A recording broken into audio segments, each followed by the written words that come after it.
Play ball! Welcome back to the On Deck Circle podcast. I am your host and director of Dynasty Baseball at FantasySixPack.net, Dave Eddy. You can find me on Twitter at Corporal Eddy. Of course, before we get started, I have to tell you, please make sure that you guys are subscribed. And of course, go ahead, Hulk smash that like button.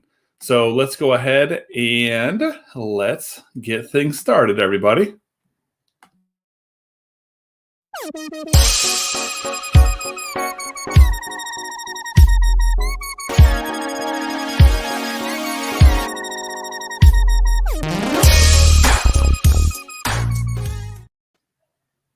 All right. As always, I am joined by my guys here. I got Nick Zanaboni and Jason Beckner. So, Nick, why don't you go ahead and say hello? Hey, guys. I'm back. Once again, I haven't been fired yet. I don't know if I can get fired from a volunteer podcast, but we might find out. Yeah, we're definitely gonna find out. I'm sorry, Joe. Don't fire me yet.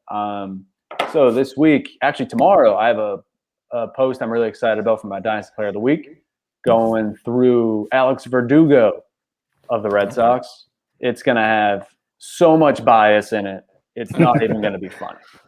But it should. It should, yeah. I mean, it's Alex Verdugo.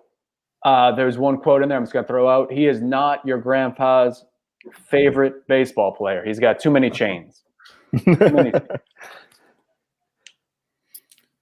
All right. And then we got Mr. Jason Beckner. What's going on, guys? You can find me on Twitter over at JRBex. Got a couple pieces weekly coming out on Fantasy Six Pack. Got the Mondays that come out with the Dynasty Buy or Sell. Take a look at some guys that you're worth buying and possibly even selling. Maybe some sell highs, some regression candidates. And then on Tuesdays, I got also a prospect report, which kind of more geared towards the redraft side of things. But yeah, we look at some guys that might be getting ready to make a call up, or some guys that were demoted, stuff like that. So just more for the redraft side, but still informational. So check it out Tuesdays. Good stuff for sure. So let's get into some of the breaking news, if you will, some of the recent news. And we've got some literally repeat news in a way, and then some pretty breaking news here. So first things first, Carlos Rodon, a guy that I actually took at the second pick in a first-year player draft once upon a time. And I've always kind of been a lot higher on him than most people, but he hasn't given me a lot of reason to do so. But he threw a no-hitter last Wednesday night against Cleveland. Now, we talked about Joe Musgrove's no-hitter last week, and very similar to the Musgrove no-hitter, didn't take a lot of pitchers, only 114 pitches. He actually had a perfect game through 8 innings, and he hit a batter in the 9th and had to settle. Yeah, a second batter of the inning. So he had to settle for a no-hitter, but I think the Musgrove no-hitter is probably a little less surprising than the Rodon. But what do we make of seeing him throw, what is like the 20th no-hitter compared to the first that the Padres had? Yeah, I mean, how crazy that 2 weeks apart, and you got 2 separate no-hitters, and then basically just missed 2 perfect games by pitch. And pretty much. The Rodon, I mean, we're talking inches, hit the toe. I think I was watching the game, I even had a little bit of a Hawk Harrelson moment there. I call your friends, call your neighbors. I just trying to make sure everyone saw the things going on in this side of town, even though it was south side. But anyways, he started jawing back at Roberto Perez, like, come on, that didn't hit you. And you're trying to give him a little bit of the business. But just barely missed the perfect game on that one. Is it bad that I don't know who Hawk Harrelson is? Oh, yeah, even from a Red Sox guy? No. All right. Yeah. He was for a long time. He's like the Harry Carey of the White Sox, man. Oh, okay. Yeah, pretty much. Yeah. I've been to the restaurant before, Harry Carey. Oh, okay. Yeah, that was crazy. And I mean, he looked good. Even in the 9th, he was still at the high velo. I think I saw like 95, 96, still firing it in there in the 9th inning. So he was pumped. I think I saw his fastest pitch of the game was in the 9th inning. Mm-hmm. Yeah. It's just all that adrenaline pumping. Yeah, right. He was pissed too, because he really wanted that perfect game. He needed it. All right, so let's get to some more kind of last minute here breaking news, if you will. So Juan Soto is hitting the 10-day IL now with a strained left shoulder. And the corresponding move, Yadiel Hernandez has been recalled. Not even quite sure who that is, but Andrew Stevenson is the one that took his spot in the lineup today. Soto's been off to a pretty good start, hitting 300, 2 home runs, 8 RBIs. The Nats are dead last in the now vaunted NL East with a 5-9 record. They've got Strasburg who hit the IL. Lester has not pitched yet due to some COVID stuff going on, and now they're going to lose Soto for at least 10 days. So that's kind of a big hit when we think about that. I saw a crazy stat today of just the highest OBPs in first major league in first 326 games, and Soto is 6th. Like you have Frank Thomas, Ted Williams, Jimmy Fox, Boggs, Stan Musial are the only people ahead of Soto. I mean, I obviously knew Soto was good, but like I never thought he was this good. Like until you see the company he's with, like Babe Ruth is 10th. Trout is 9th. It's just crazy. He's crazy good. And it stinks. I feel like he ends up on the IL. Like he's not injury prone, but like I think if this keeps happening, he might get that tag, and I'll gladly appreciate that by going to trade for him or something. But ooh, good luck. Yeah. Oh yeah. He's an unbelievable talent, and I just want him to be good because the more like with Acuna out too, you need to keep these young guys that are great for the game and great for the kids to watch the game. I mean, Ballinger's out and going to be out for a little while. I mean, probably around 4th of July-ish. Yeah, maybe. $100, baby. Yeah, not good. I mean, the Nationals just keep getting hit after hit with these bad news. You got the COVID situation. Like you said, Strasburg goes on the IL. I think they're like really struggling to score runs. So I mean, the bad news just keeps coming. I mean, and Soto was still, he was one of the bright spots in that lineup. I think he was still had an OBP over 400 so far this season. So I mean, it's definitely another hit on them that they I don't know if they can even afford right now. They're dead last. I know it's still early, but a lot of times in MLB, man, all it takes is bad April, May, and all of a sudden you're 10 games out and you can just chalk it up. So hopefully you can get back quicker than sooner rather than later. But yeah, that's good. That's not a good one to see happen. Hate to see the young guys get hurt. For sure. And then last piece of kind of late breaking news here: Adrian Morejon is going to undergo season-ending Tommy John surgery. Now, I own him in like pretty much every league that I'm in, and I didn't realize that his injury was leading in that direction. So that's a bummer. He's kind of an unknown, I think, still to a lot of owners, but. Morejon is like I said, a guy I own in quite a few leagues, so it's a bummer for me. I thought that it was interesting and good that he was still getting starts and planning on getting starts. After all the moves the Padres made in the offseason to acquire arms, but he's now going to be out well into next season. So, a couple things that it brings up for me is: does this open up the door for Mackenzie Gore to debut sooner? Or are the Padres just kind of so deep that it's, blip on the radar for him? Yeah, I mean, this one was, like you said, I knew he got hurt, but I didn't know it was going to be leading to Tommy John. So that was a little bit of a shocker. I think the Padres kind of, were kind of leaning on him this season, even with the moves they made to bolster that rotation. I think they were still kind of counting on him this season to kind of make that next step into the majors and, not more than just like a here and there little spot start. But yeah, I mean, I don't know if it's quite time for Gore, but it's the Padres. I mean, I wouldn't be shocked if they did it. But yeah, I mean, I'm all for Gore making it up. We're getting to that point now where you're getting past the Power 2 date. So yeah, we're getting close. Yeah, I think they need to treat Gore like the White Sox used Sale.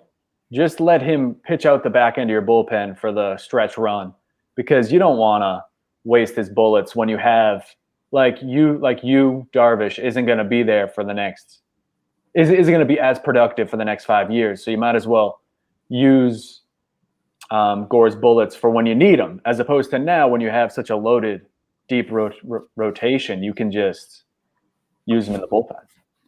I mean, I don't know. I'm a little concerned, I guess, honestly. I mean, it wouldn't have shocked me if, Gore would have been up right off the bat, a team trying to win right off the bat, going up against the Dodgers. And the fact that we haven't seen him yet, I don't know if it is reason to be concerned or not, but it's just, with how aggressive they usually are with their young guys like that, for them to continue to hold him off just kind of makes me wonder how much he's overhyped, or if he's just not ready.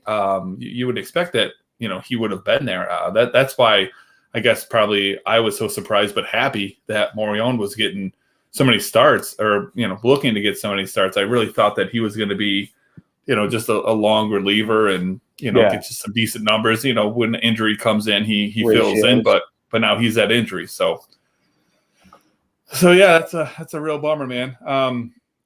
Let's move on to a segment that I think we're going to sneak in every week. It's kind of a fun one, and as much as dynasty values don't change a whole lot from week to week, and I talk about that in my dynasty rankings. It takes a little bit to move the needle, but we're going to go ahead and do some buy, sell, holds on guys that are either hot, cold, or have something that's going on with them. And it's kind of the point of the year now where we've got a small sample size, but still a little bit of a sample size that will allow us to start to see trends and whatnot. So I want to start off by talking about Randy Arozarena, of course, like the darling, of the playoffs last year. Yeah. Guys were so high, and he jumped up to like top 100 in most, dynasty rankings, and I end up having him somewhere in that neighborhood. I didn't bring mine up, so I can't even look it up to see where I have him, but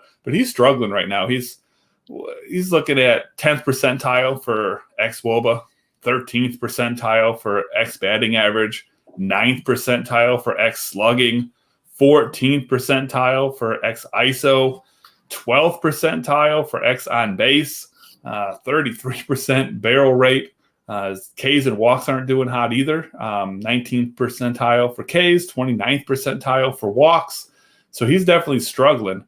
And so that Nick can join the conversation, let's throw in some stats that Nick can understand. So we're talking about 246 batting average, which isn't terrible when you look at it, but the advanced stats tell you something different.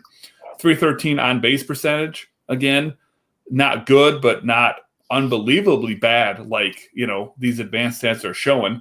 8 runs is fine, 2 home runs, 6 RBIs, and stole 1 bag. So when you look at the traditional stats, they're not eye-popping, but then when you kind of just look at these advanced stats and how he's comparing to everyone else, he's doing terrible. So is it kind of a situation where you are really, really worried about those advanced stats and how terrible he's doing, and think that the traditional numbers are inflated? Or are we a little bit more thinking, the traditional numbers aren't looking so bad, so maybe those advanced stats are going to correct themselves? So buy, sell, or hold, guys. I'm gonna hold him for now. I know, like you said, a lot of the advanced stats are looking like it's not necessarily a darling, but I think a lot of that is, again, those expectations that he's bringing into this season. I think he had was a record-breaking 10 home runs in 10 games. And that was nuts. Yeah, I mean, that's just unexpected. I mean, you can't expect a home run average a game. So, I mean, this is a guy that's, capable of 20 home runs, 20 stolen bases a season. I mean, the Rays obviously saw something in him. They gave up Matt Libator for him. So, they must saw something highly in him. And, we know the Rays, they got that advanced scouting. So they saw something. And in a lot of things, he's still doing well. I mean, he's still hitting the ball really hard.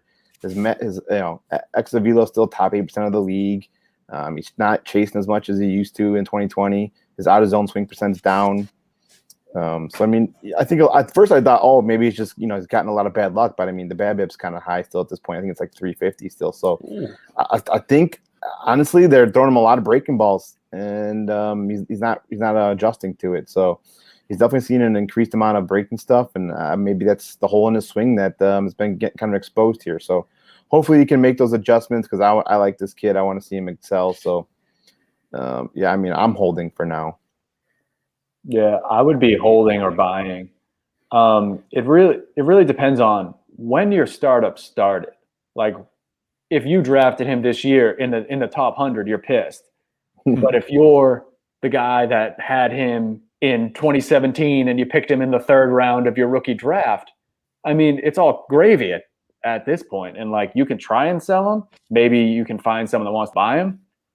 But he's a good player. He's never – I didn't know who the hell he was until last postseason. So, but he's got on base always. Like his on base percentage, I know it's not one of your advanced stats, but it's pretty advanced for me, has always been over 350. Yeah, until now, and it's only been 15 games. So, like, there's a point where you need to be patient with a guy. Like, it's 15 games. We got to give it at least 45, 50 before you draw conclusions and, like, deal them away for a bag of chips, you know? I mean, for me, I'm selling Arozarena, and nothing has really changed for me. If I owned him, I would have tried to sell him in the offseason. Exactly. I don't think he's a top 100 player. I don't dislike him, but I just feel like the odds of him just being, that top 100 or better player are just slimmer than him not being that guy. So if I did own him and somehow I hadn't already offloaded him, I definitely would be now. I guess you could argue a little bit for, holding for a little bit, expecting that, he's a little bit better than what we're seeing now. But like I said, when you look at those traditional stats, they're not terrible. It's you start digging into the advanced stats and you go, oh man, like, I mean, if that BABIP were to be, more level, you'd see that average go down, and then you'd see the on base go down, and all of a sudden, oh shit, So that's kind of where I stand on Arozarena. Let's get to another young guy here. We're talking Jazz Chisholm. Kind of on the opposite end of the spectrum of what Arozarena's been doing. So Chisholm right now, top 96 percentile in xWOBA, top 69 percentile in X batting average, 96 percentile in X slug, 99th percentile in X ISO, 91 in X OBP, 97 percentile in barrels. Any of that make sense to you, Nick? He hits the ball hard sometimes. He hits the ball hard. Okay, so let's get into some Nick stats, all right? Nick stats-wise, 325 batting average so far, 451 on base, 8 runs, 3 home runs, 6 RBIs, and 3 steals already. So Jazz Chisholm's definitely come out the gate hot. Well, what do you think about Jazz Chisholm? Buy, sell, or hold? I'm going to start this one. First off, the Jazz Chisholm trade is one of those trades that, like, I just got, as soon as I saw it, like, go through the wire, I was like, this doesn't make sense, but, like, it's cool because I like Gallen and I like Jazz Chisholm. But, like, when that happened, I was like, what the hell are they doing? I don't remember if there's anyone else involved, but just in general, the Gallen for Jazz trade was just, like, fun for me for some strange reason. But I would sell strictly because I didn't think he could hit this much, and I still don't think he actually can. Like, what he's doing now is definitely not sustainable. Like, he's probably like a decent hitter, but he's not this, right? Yeah, I mean, Jazz is one of those guys I have a love-hate with. I saw him in person here in King County Cougars when they were, the Arizona affiliate. At the time, I was like, who's this, scrawny little kid? He's just running around stealing bases. That's about it. But then he started hitting some power. So I'm like, oh, okay. I started taking notice. And then, like I said, I got traded in the for the Gallen. And then it was kind of, I'm back. I'm on board. I'm like, okay, let's do it. And I even bought him, I think, in 30 Rock. And then, that was pre-2020. And then he makes his, debut and just falls flat on his face last year. I mean, which, it's kind of expected in his first, cup of coffee with the majors. But then, I regrettably sold him because this was just right here in the offseason of 2020. And now I'm regretting that. That's some buyer's remorse. I'm buying Jazz. Now is he, this great hitter that's going to, hit over 310, 320 and steal 25 bags? I don't think so. But I could definitely see him, maybe putting up 10, 15 home runs and getting like 20 bags. Yeah. And maybe, I think his, we're seeing some regression in the batting average as well. It's a small sample size. I think he'll hit more in like the 260, 270 range. But yeah, I'm still buying him. I mean, maybe right now his price tag might be a little high. So maybe give it like a week or two if you can, and then see whatever happens. But I'm in. Yeah, same boat. I'm buying on Jazz. He's been a guy that I've liked for a little while. He kind of became a popular name after that Gallon trade, like we talked about. And of course, his stats are, they're going to come down to earth. He's not batting 325. He's not having a 450 on base percentage. Stolen bases are for real. Power probably a little bit inflated, but his power is there too. So I think it probably depends on your league, and definitely depends on who owns him to what it's going to take to get him. You could very well find someone who kind of stumbled upon him and maybe will get rid of him relatively easily. But I mean, if I have a need for someone like Jazz Chisholm, I'm definitely going to put out some offers. A need for speed, if you will. A need for speed. Yeah, and I'm going to see what I can get for him, So let's hit on some pitchers here. This one here is a guy that I had to listen to AJ Applegarth talk about for about 10 minutes. He did a big old rant last Thursday when I was on the Fantasy Six Pack Hour. So kind of just stuck in my head, I guess. So we're going to talk about Patrick Corbin. Patrick Corbin has been a dumpster fire this year. I'm not even going to get into all of these advanced stats. Oh, here's what I'll tell you. He's pitching right now. Oh, great. So maybe they'll go up. But pretty much every advanced stat that means something fantasy-wise, he is in the bottom 2 percentile. He's just been just terrible. It's only 2 games started. It's only 6 innings. So, there's obviously, he goes out and throws, 7 no-hit innings tonight, and all of a sudden, he's not looking so bad. But what are we thinking, Patrick Corbin right now? Buy, sell, or hold? Jason, it's all you. All right, cool, man. Yeah, I'm selling Corbin. This is, I think, a long time coming. Ever since the move to Washington, we've kind of seen a decrease in production. We've seen, let's see, the hard hit rates. It's giving up, a ton of hard hit rates increased since 2018. I think it's up to almost I couldn't even tell you right now. I looked earlier, but it's been increasing slowly every season. This season alone, his velocity is way down again. It's only 6 innings, but that's something to be concerned about. Fastball velocity is only sitting high 80s, low 90s. I think he's only averaging 89.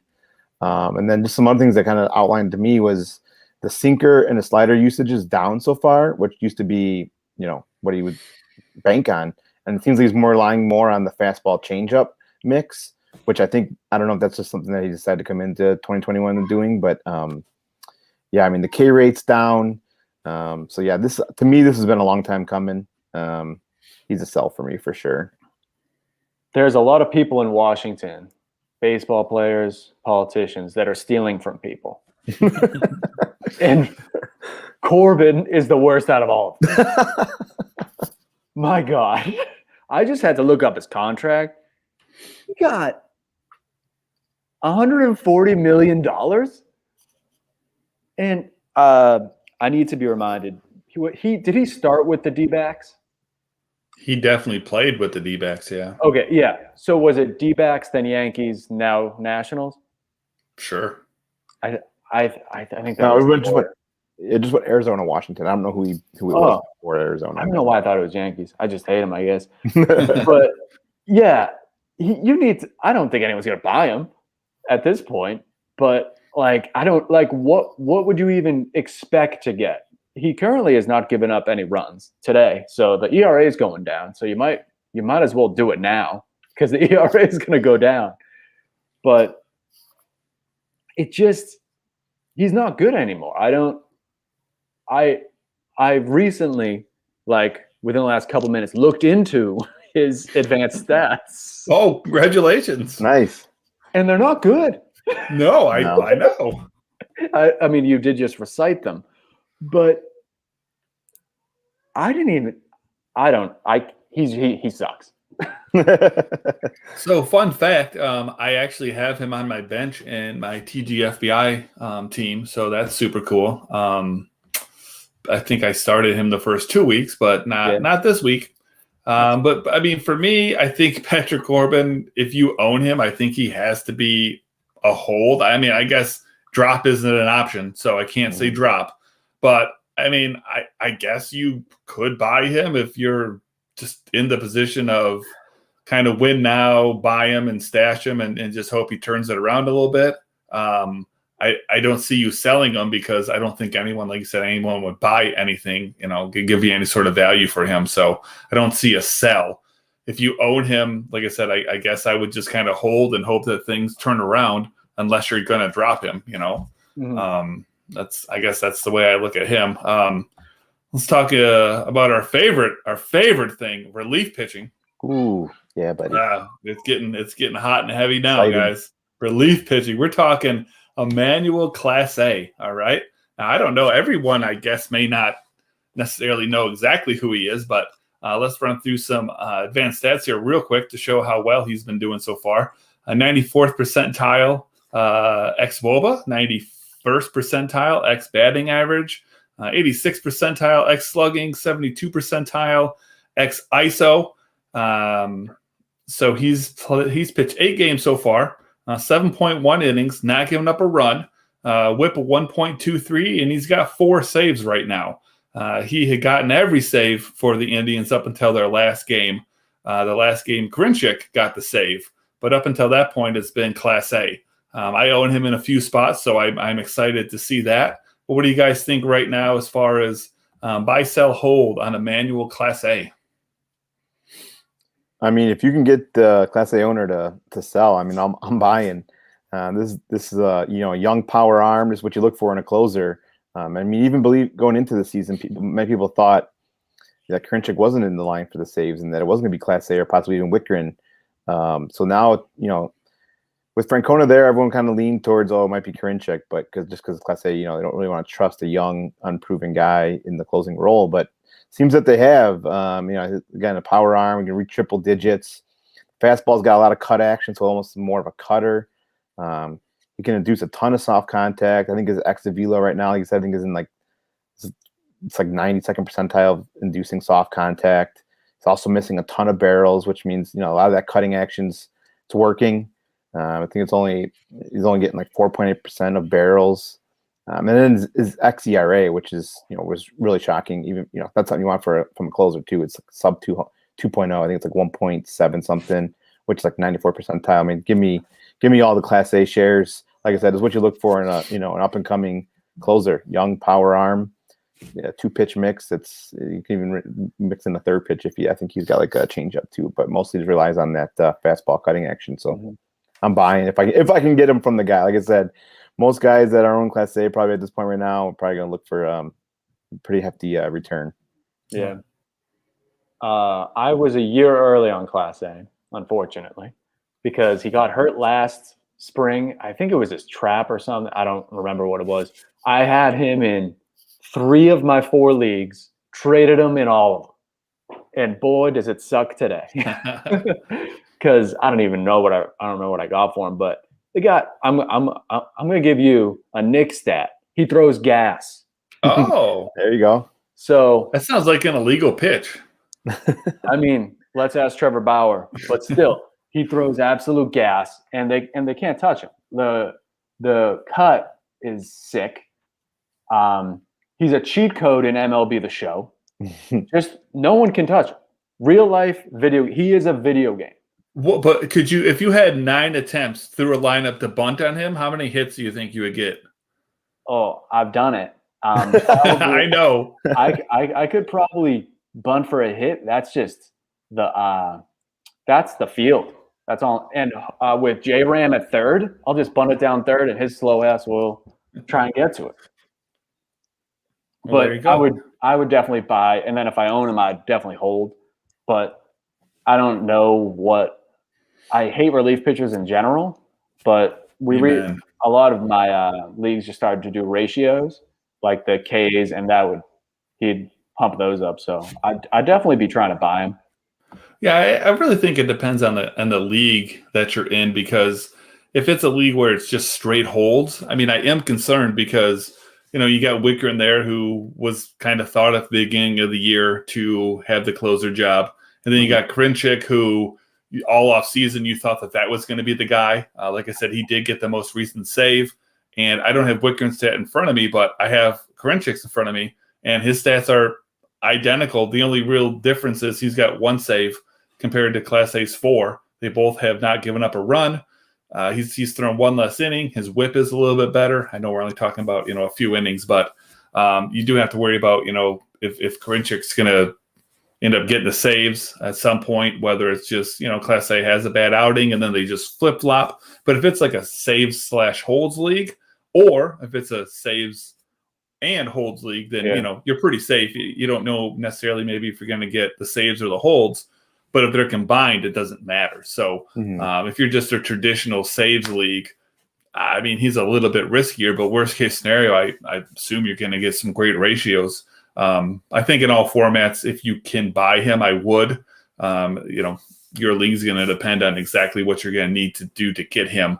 I might even shop him, I guess, if I owned him just to see what's out there. I mean, I guess you never do quite know. It is a reliever. So none of us really are too keen on him. So if I can dump him and someone's willing to give up Jazz, let's say, right? I mean, I'll jump on that all day long. Yeah. You just never know exactly what you're going to get. And I don't typically, spend anything or buy closers, but I sure as hell will sell them. Yeah, I think his ultimate value would be in a saves plus hold league, just because even if they do go by committee, he's still going to be seeing high leverage situations, 7th and 8th inning. Yeah, so I mean, I think ultimately save plus hold leagues, that's where his ultimate value is. But even they've proven even in saves leagues, he's someone that you might be looking to add. Absolutely. All right, so let's get to the last thing here. Let's get into our final diss, and I'll go ahead and I'll go first, and I'm gonna throw this Nick's direction. Nick, you got to learn some advanced stats, my man.